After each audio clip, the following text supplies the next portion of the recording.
మహిమ కలుగునుగాక. క్రీస్తునందు ప్రియ దేవుని బిడ్డలారా, ప్రభు అయిన యేసుక్రీస్తు పరిశుద్ధ నామములో మీ అందరికీ ఈ ఉదయకాల శుభములు తెలియజేయచ్చు ఉన్నాను. ఈ దినమంతయు మీకు మీ కుటుంబానికి దీవెనకరముగాను ఆశీర్వాదకరముగాను దేవుడు అనుగ్రహించాలని మీ కొరకై ప్రార్థిస్తూ ఉన్నాను. నేటి దినం కొరకు ఏర్పాటు చేయబడిన దేవుని వాక్యము హెబ్రీ పత్రిక 6వ అధ్యాయం 15వ వచనం. అతడు ఓర్పుతో సహించి ఆ వాగ్దాన ఫలము పొందెను. ప్రియులరా, నేటి దినము కొరకు ఏర్పాటు చేయబడిన ధ్యానాంశము వాగ్దాన ఫలము. ప్రియులరా, అబ్రహాముకి దీర్ఘకాల విషమ పరీక్షలు వచ్చాయి, కానీ అతనికి దక్కిన ప్రతిఫలం అతి శ్రేష్టమైనది. తన వాగ్దాన నెరవేర్పును ఆలస్యం చేయడం ద్వారా దేవుడు అతన్ని శోధించాడు. సైతాను అతన్ని శోధించాడు. మనుషులు అసూయ, అపనమ్మకం, ప్రతిఘటనల ద్వారా అతన్ని శోధించారు. ప్రియులరా, శారా తన ముభావముతో శోధించింది. అన్నిటినీ ఓపికతో అబ్రహాము సహించాడు. దేవుని శక్తిని, విశ్వాస్యతను, జ్ఞానాన్ని అతడు తప్పుపట్టలేదు. ఆయన ప్రేమను ఏమాత్రము శంకించలేదు.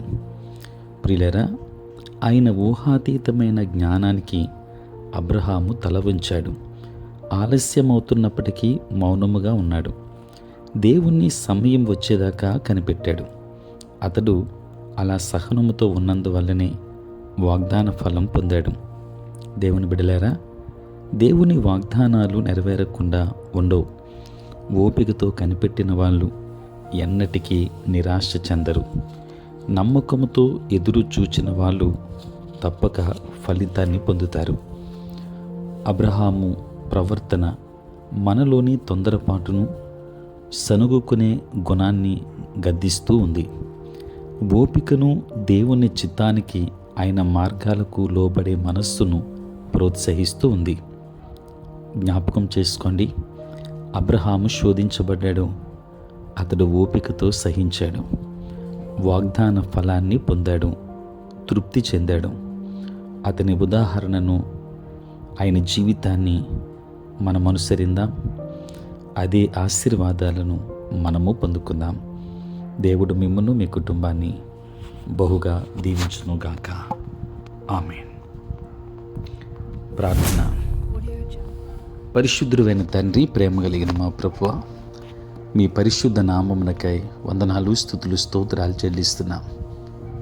నాయన, రాత్రంతయు కాపాడి సంరక్షించి సుఖనిద్రను మాకు దయచేసి మా జీవితంలో మరి యొక్క నూతన దినాన్ని మేము చూడగలిగే భాగ్యాన్ని మీరు మాకు ఇచ్చినందులకే స్తోత్రాలు. ప్రభువా, ఈ దినమంతా కూడా మీ సన్నిధి మాతో ఉంచండి. మీ ప్రసన్నత మాకు దయచేయండి.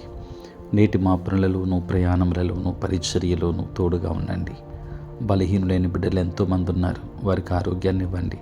సమస్యలతో ఉన్న బిడ్డలు ఉన్నారు, సమాధానమునివ్వండి.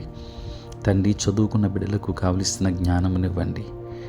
తండ్రి, ఎంతోమంది నీ నామం నెరగక నశించిపోవచ్చున్న బిడ్డలు ఉన్నారు, వారికి కావలసినటువంటి రక్షణ భాగ్యాన్ని ఇవ్వండి. ఉద్యోగస్తులను, వ్యాపారస్తులను, కష్టపడి పని చేసుకుంటున్న బిడ్డలను, వ్యవసాయదారులను, ఆయా రంగాలలో పనిచేస్తున్న బిడ్డలందరినీ దీవించండి నాయన. దూరదేశాలలో, దూర ప్రాంతాలలో ఉంటున్న బిడ్డలను దీవించండి ప్రభువా.